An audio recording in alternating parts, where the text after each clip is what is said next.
Kryeministri Sali Berisha mori pjesë në inaugurimin e përfundimit të punimeve të rrugës Qaferenas Labinot Mal, me gjatësi 8 km dhe gjerësi 4 metra. Rruga, si një investim me vlerë 70 milion lek, lehtëson lëvizjen e banorëve të 5 komunave, duke ndikuar veçanërisht në zhvillimin e tregtisë dhe të turizmit malor. Rruga hap tregjet e Elbasanit dhe shpejti pas përfundimit të tunelit dhe autostradës Tiranë-Elbasan dhe të Tiranës, për prodhimet tuaja, ndër më të mrekullueshmet në Shqipëri dhe në Europë.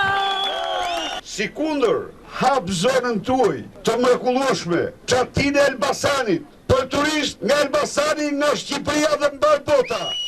Kam një zotim të ndërtojmë infrastrukturën në çdo fshat, në çdo komunë, të njëjtë me lagjet e qyteteve. Kreu i qeverisë Sali Berisha tha se qeverisja socialiste kishte zhvilluar doktrinën e zonave ku nuk ja vlen të investohet asgjë, ndërsa dhe sot vijojnë të ngrihen kundër ndërtimit të rrugëve dhe veprave të ndryshme publike, por sipas kryeministrit, qytetarët janë të parët në agjendën e qeverisë. Le të themi shokut i cili është mbytari dhe po shkruan veprat, dhe shpejti do botoj letrën e hapur në Rhodes ku i thotë Shqipërinë e bllokova për të antarësuar në Europë. Ne do vazhdojmë rrugën që kemi zgjedhur bashkë, rrugën e ndërtimit të një Shqipërie moderne, rrugën e zhvillimit qendrorshëm rural, rrugën në të cilën ju, banorët e Labinot Mal dhe të gjitha komunët e fshatave të vendit, do merrni si pensione brenda një kohe të shkurtër